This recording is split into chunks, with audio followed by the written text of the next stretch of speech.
Thora's dark face was misted with sweat, but her lipstick remained perfect. Even working in the bramble on a hot summer morning, Thora Dean refused to leave the house without at least applying a subtle coat of positively plum. Thora quickly rinsed the berries in a colander, then dried her purple-stained hands on the dish towel. The two women sat, clasped hands across the table, and bowed their heads while Thora said grace. Her mumbled devotion sounded like a familiar song ended with, "Our dear Father, Amen." "Wildflower's about to take over the bushes out there," Thora said, pulling 2 pancakes onto her plate. "I can think of worser things growing." Thora stirred a bit of cream into her coffee. "Weeds, weeds, and more weeds," she grumbled. "Them damn Johnny jump-ups fitting to choke the life out of the blackberry roots." "Why you so contrary this morning? You up again last night?" Thora nodded. "Horrors come to me." Bonnie stopped pouring maple syrup and looked at her old friend. Somewhere around 2 a.m., there he was, standing in the bathroom door, standing there just like any other morning. He was holding one of them big old pipe wrenches and wearing his smock like he was heading for a job. All he said this time was, "Need to lay that copper piping, honey. Can't skimp on this one." Then he left. Bonnie looked at Thora curiously. "What in the world did that mean?" "Beats me," Bonnie said.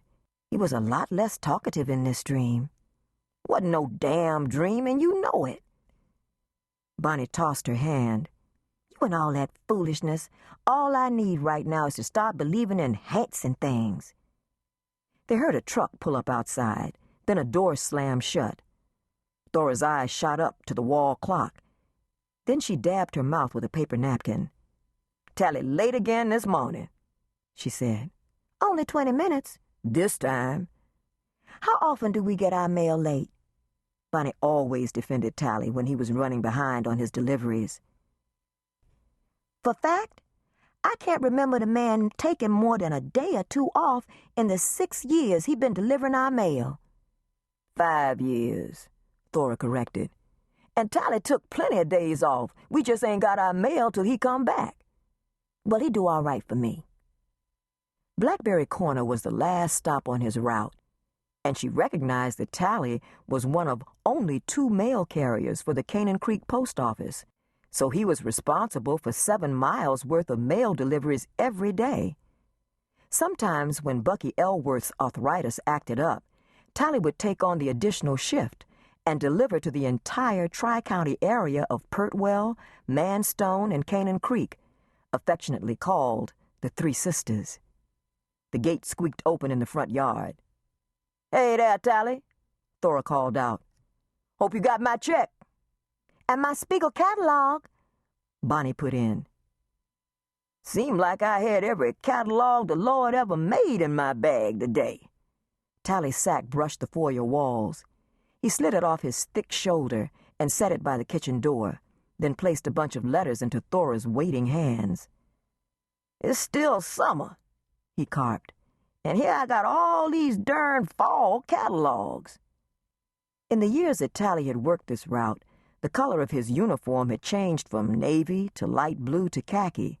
His hat, once a bowler, was now a stiff-rimmed cap. But one thing that never changed was that his uniform had always been too tight, causing his stomach to spill over his belt. "Sit on down and have yourself some breakfast," Bonnie said.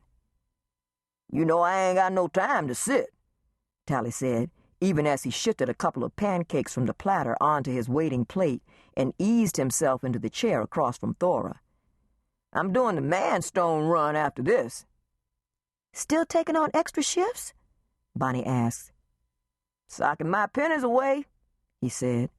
"Got my eye on a little piece of land there in Talladega." "Talladega?" Bonnie said with surprise. She set a cup of hot coffee in front of him. 7 acres, Tally added. "Pretty land, and cheap as sin." "Course it's cheap," Thora put in. "Ain't nothing in Talladega but sticks and mosquitoes, and some of the countryest folks God ever made."